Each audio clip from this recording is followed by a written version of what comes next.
Masayang araw po mga ka-PL! Aba! To the rescue po mga kababayan!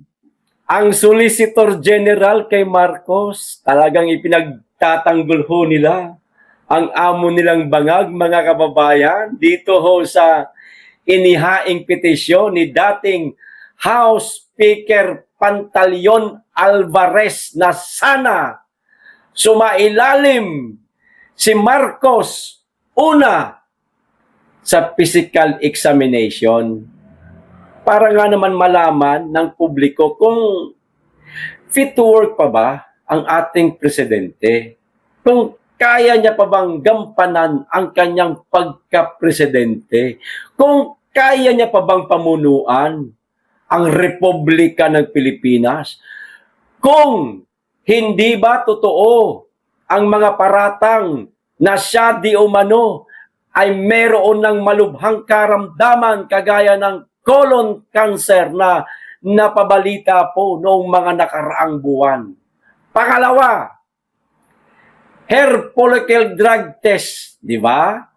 Kinanta siya ng sarili niyang kapatid na yan si Bongbong. Umaga pa lang po, nagchochongke na. Ha? Tapos hanggang kinagabihan, nagpupulburo na. Di ba? At marami pong kumanta. Meron pa pong mga dokumento di umano, kagaya ng ipinakita ni Jonathan Morales na ang pangalan ni Bongbong Marcos kasama sa narcolist, mga kamabayan na gumagamit di umano ng pulburon para pasinungalingan nila na hindi totoo yung mga paratang. Kaso po ang Palasyo Malacanang, mga kababayan, rumesbak po dito sa inihaing petisyon ni dating House Speaker Pantaleon Alvarez. O eto po ang kanilang naging hakbang ngayon, mga kababayan. Pasahin ko muna. Mamaya na po ako magre-react dito sa mga ginawa ho ng Solicitor General, mga kababayan. Petition para sa physical exam, drug test ni PBBM, pinadidismiss sa SC o Supreme Court. Sino po ang nagpapadismiss? Pinababasura ng Office of the Solicitor General o OSG ang petisyong inihain o hiniling sa Korte Suprema na obligahin si President Bongbong Marcos na sumailalim sa physical examination. O di ba mga kababayan? Pinababasura po ni Solgen. Kabilang ang hair follicle drug test at isa publiko ang kanyang medical record, mga kababayan. Pumalag po ang Solgen Ano pong magagawa ng madlang people? Nating lahat, mga kababayan. Ano po ang magagawa natin? Ano po ang maitutulong natin, mga kababayan, kay dating House Speaker Pantaleon Alvarez para huwag katigan ng Korte Suprema itong kahilingan din ng Solgen na ibasura ang petisyon ni Alvarez? Simple lang, mga kababayan. Ano po ang gagawin natin? Ano po ang maitutulong natin kay Alvarez? Gamitin po natin ang ating mga social media account. Itag po natin ang Korte Suprema. Hindi naman po natin sila babastusin. Huwag lang po ninyong babastusin. Huwag lang po kayong magsalita ng pagmumura, may galit, kundi simpleng pakiusap lang ang gawin natin, mga kababayan. Itag natin ang Korte Suprema at sabihin natin, Korte Suprema, kataas-taas ang hukuman, na wag po ninyong tanggapin itong kahilingan ng Solicitor General na ibasura ang petisyon ni dating House Speaker Pantaleon Alvarez. Maging patas sana kayo. Ganun lang kasimple, mga kababayan. Gamitin po natin ang ating social media account. Huwag lamang po nagagamit natin ang ating social media account para manood ng mga vlogs, ng mga vlogger, ng pakikipagchismisan sa kapitbahay, no? Pang-i-stalk sa mga ex ninyo, ay wag lamang huyo, mga kababayan.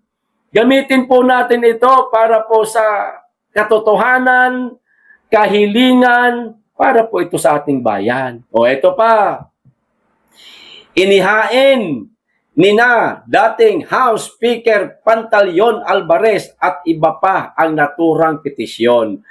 Isang buwan na po nakalipas eh. Hindi lang yata. Mula nung inihain ito ni Pantaleon Alvarez.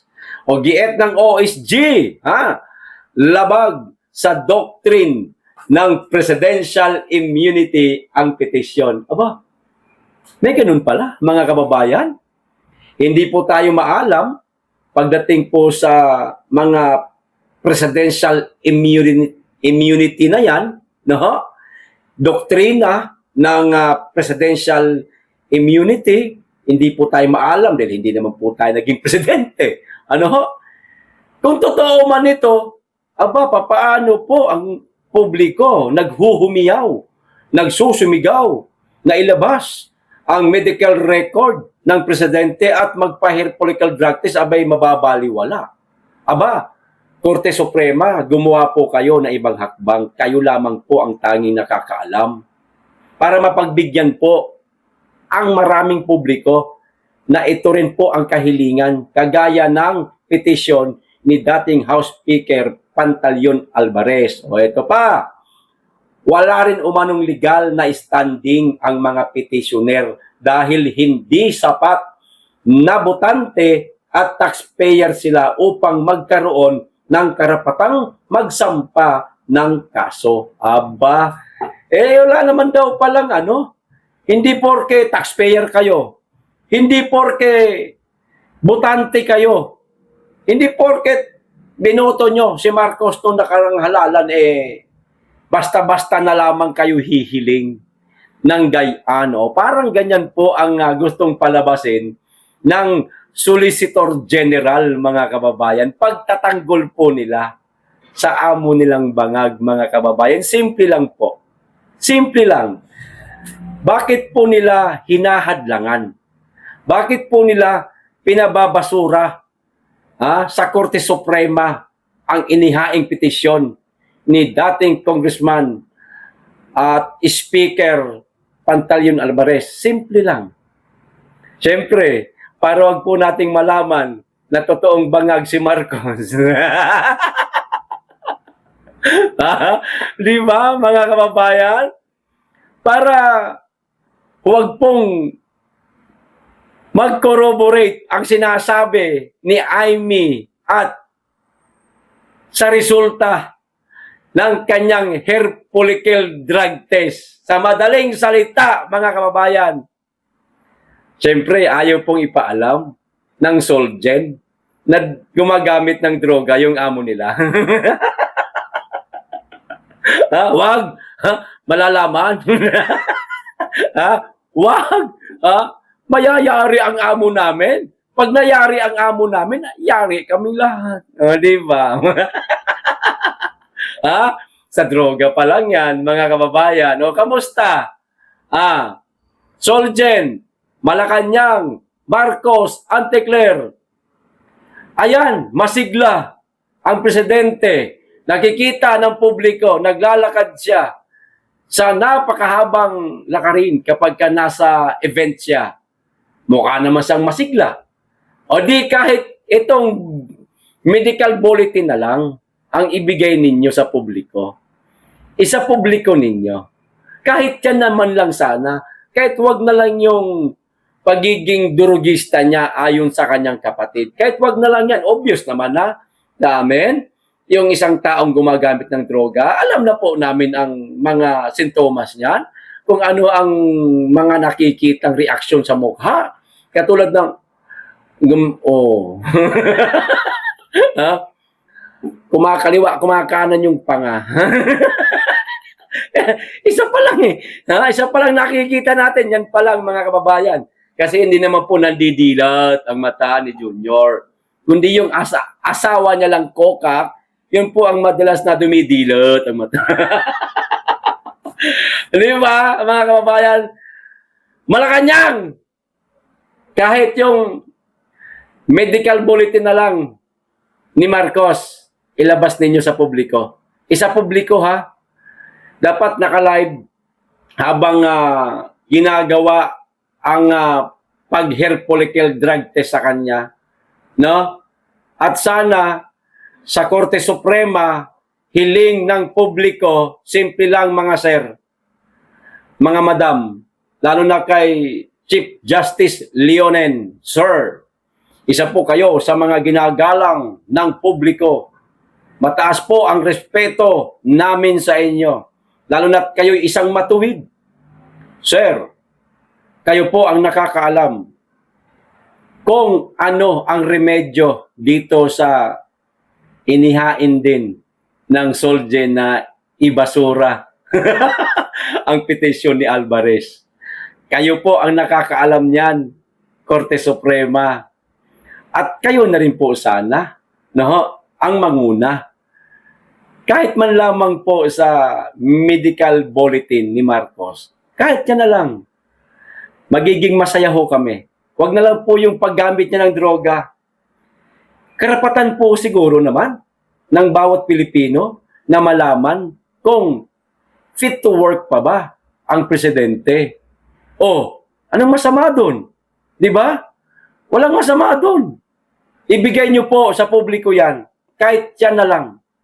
Simple lang. Kaya, Korte Suprema, mga madam at sir, lubos po kaming gumagalang at umaasa sa inyong gagawing pagkilos dito na sana isa lang ang maibasura etong hair follicle drug test kasi gugupitan sa buhok yan eh. No? Masisira nga naman yung kanyang pamada. Pahak na siya. Pahak na si Marcos pag pinutulan. Wag na lang yan. Kasi alam naman ng publiko na eh. Tsaka ang dami na po nakakaalam na gumagamit siya ng droga. Ang dami na nagsasabi. Medical record na lang. Medical bulletin na lang. Korte Suprema, sana mapagbigyan niyo po ang publiko. Okay, ito pa isang balita, mga kababayan. Itong tungkol naman po dito sa... Nabanggit ko na po ito kanina eh. Sa reels ko. Meron pa akong reels dito eh. Itong isa sa mga naging post ni... tawag nito, ni Tito Jason sa mga kababayan na ang sabi niya po rito, grabe ho, huli ka balbon! Ayan, nakikita niyo naman sa taas. Former COMELEC Chairman at Smartmatic Conduit, Andres Donato Bautista, nahuli sa Canada. Kalaboso sa Florida, USA, yung mga kababayan, dahil po sa kanyang matagal ng pagtatago. Ayan, kasi pandaya pa sa eleksyon. Mandaya pa kayo, mga buwaka ng ina kayo. Sige pa!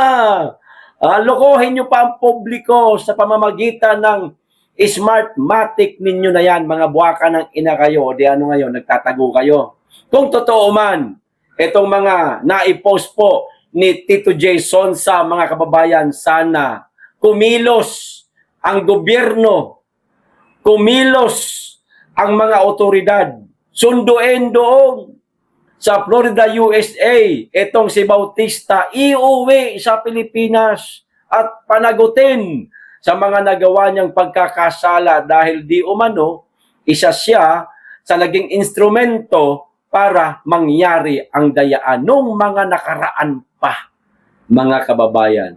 Sana kumilos, no? Sana lang naman. Di po ba? Ito pa isang balita. Tungkol naman po ito, mga kababayan, kay Trililing. Naku, nakakahiya si Trililing. Sobrang kawawa po si Trililing ngayon, mga kababayan.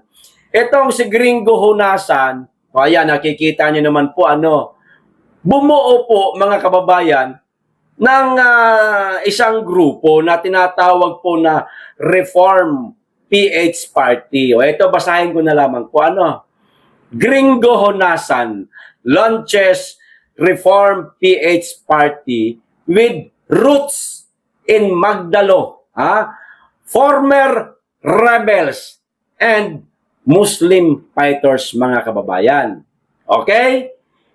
Tatagalogin ko, inilunsad na po itong ibinuo ni Gringo Honasan na grupo. Inilunsad ni Gringo Honasan ang Reform PH Party na may ugat na sa Magdalo o nagmula po sa Magdalo. Mga dating rebelde at mga mandirigmang Muslim. Ito na nga yung Reform PH Party.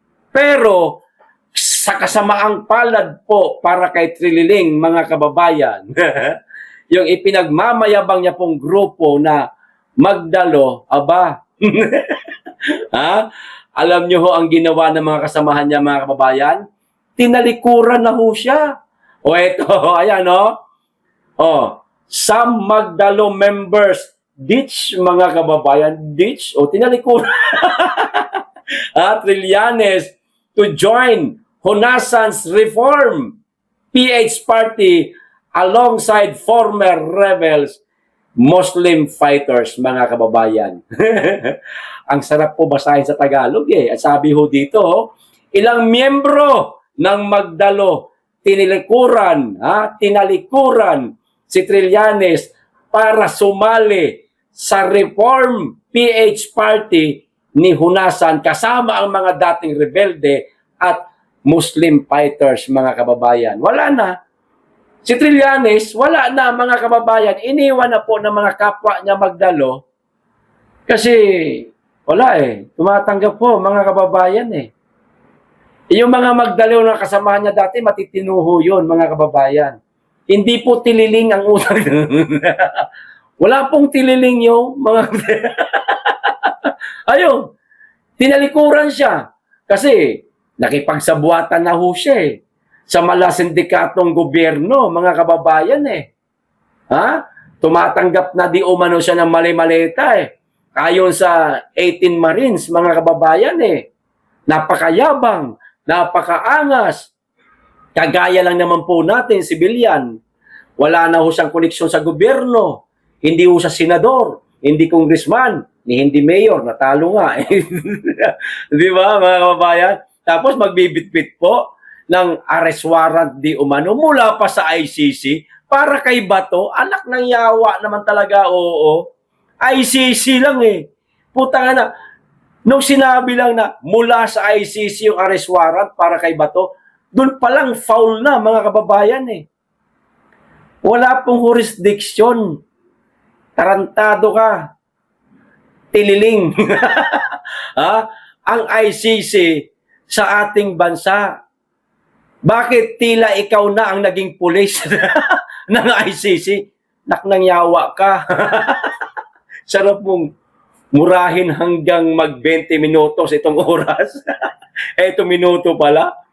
Di ba? Doon pa lang sablay na siya Foul na siya doon Di umano, meron siyang bit-bit na arrest warrant mula sa ICC. Sino ba ang ICC, mga putang ina mga yan? Sino ba yan? Bakit kaya yabang na mga yan sa Pilipinas? Sila na ba may-ari ng Pilipinas? Isa na ba sila sa government agencies ng gobyernong Marcos o ng Pilipinas mismo? Aayaw-ayaw kayo na magpamiyembro uli sa Rome Statute tapos ngayon tinanggap ninyo ang arrest warrant para kay Bato? Anong klaseng katangahan, kabobohan yan? Di ba, mga kababayan? Doon pa lang paso na si si Trillanes ayan, ang napala niya, mga kababayan. Tinalikuran siya ng mga kapwa niya Magdalo. Umanib doon sa matino ang utak kay Gringo Honasan. Ngayon, etong pagbuo muli ni Gringo Honasan, mga kababayan, ng ganitong klaseng grupo na ang background po ng mga kasama niya sa grupong Reform PH Party, dating Muslim fighter, Mabigat ho yan. Tapos mga magdalo, nako, may tapang din po ang mga yan. Ano po ang ibig sabihin ito, mga kababayan? Ito ba'y hudyat na para sa, nako, ayoko pong banggitin, nako, mga kababayan, baka mamaya sabihin nila, oh, si PL inciting to sedition, aba, nagtatanong lamang po tayo. Ito na kaya yung, nagtatanong lang ako ha, ang ina nyo, nagtatanong lang ako. Ito na kaya yung magre-revolusyon, mga kababayan? Ha? Ito na kaya ang laging sinisigaw ni Atty. Respicio na payag ba kayo na sumama sa revolusyon? Di ba, mga kababayan, ako mabigat ito. Dating Muslim fighter, naku po. Mga magdalo, naku po. May mga background na ho yan, mga kababayan. Sanay ho yan sa bakbakan. Hindi ibig sabihin bakbakan, yung literal na bakbakan, armas-armas. Bakbakan, pakikipaglaban para ituwid ang maling sistemang nangyayari po sa ating bansa ngayon. Maaaring isa na po sila sa mga makakasama po natin, mga kababayan, sa mga rally. Baka isa rin po sila sa mga maghahain din po ng mga petisyon, demanda sa kung sino-sino mang mga tiwaling opisyal ng gobyerno, kasama na dyan ang presidente. Abay, abangan po natin, mga kababayan, kung ano po ang mga magiging galawan nitong party, ano nga yun? Reform PH Party na binuo ni Gringo Honasan, mga kababayan, at na-launch na ho. Inilunsad na po nila. Nako, kabahan na kayo, mga buwaka ng ina kayo. Ayos, so hanggang dito lang po. Maraming salamat. Mag-iingat kayong lagi at higit sa lahat, mahalin po natin ang Pilipinas.